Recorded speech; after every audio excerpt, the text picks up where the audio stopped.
Okay, good morning, teacher. Today I want to talk about the neurologic assessment from the chapter 6. Okay, so let's start. What is the neurologic assessment? Neurologic assessment is the method of obtaining specific data in relation to the function of a patient's nervous system. It is a comprehensive evaluation that covers several areas like mental status, cranial nerves, function, motor system, coordination, sensory system, and various reflex.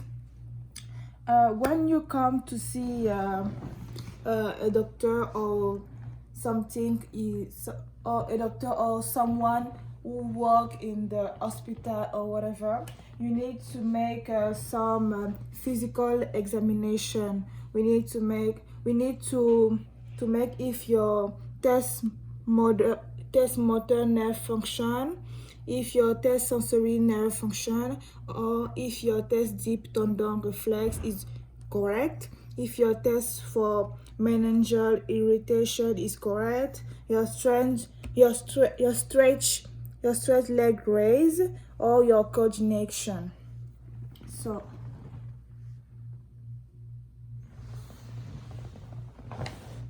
okay, so good. We have injury that involve the nervous system often affect a patient's respiratory system and the ability to cooperate with respiratory care products. When you go to the hospital, you need to make some physical examination. So functional neuroanatomy. First of all, to understand a neurologic assessment, the examiner needs a basic understanding of anatomy and function of the nervous system. The neurologic system is made up of two major parts. We have the central nervous system and the peripheral nervous system. Everyone knows the central nervous system contains the brain and the spinal cord. And the peripheral nervous system is composed of the 12 cranial nerves and the 21 spinal nerves. The brain consists of three parts. We have the cerebrum. We have a cerebrum which contains two hemispheres, the brainstem, two hemispheres, the brainstem, and we have the cerebellum. The peripheral nervous system is organized according to its function into sensory and motors division. So as you can see here, we have the nervous system, and inside the nervous system we have the central nervous system with the brain and the spinal cord, and here we have the peripheral nervous system. So we inside the peripheral nervous system we have the automatic nervous system can communicate with the internal organ and the glands, and we have the somatic nervous system can communicate with the sense organs and the voluntary muscle. And inside the automatic nervous system we have the sympathetic division and the parasympathetic division. The sympathetic division is arousing and the parasympathetic division is the calming. And for the somatic nervous system we have the sensory nervous system and we have the motor nervous system. If you can see there, I can explain you more about the sensory division and the motor division.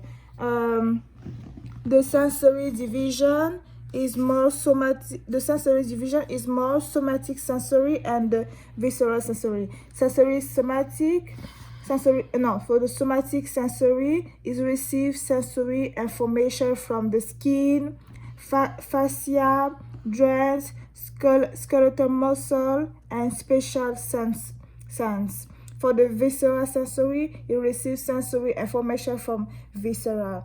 And for the motor division, we have a somatic motor and automatic motor.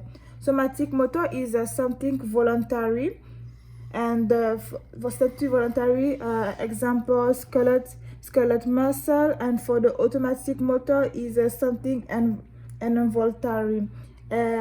Example, the cardiac muscle or the smooth muscle or the glands. So, past. And the functional organization of central nervous system. Okay, we talk about the central nervous system. Before we talk about the nervous system, we know the nervous system as the central nervous system and the peripheral nervous system. Okay, inside the central nervous system, we have the brain and the spinal cord. Here we have the one part of the spinal cord. We can see something like ventral hood, spinal nerve, or ventral horn, motor neurons, dorsal horn, gray matter, white matter, dorsal heart, and so forth. And we can have through the sum of cranial nerves. We have the cervical nerves, we have the thoracic nerves, we have the lumbar nerves, and just in that we have the coccyx, but the picture is too short. We can see this.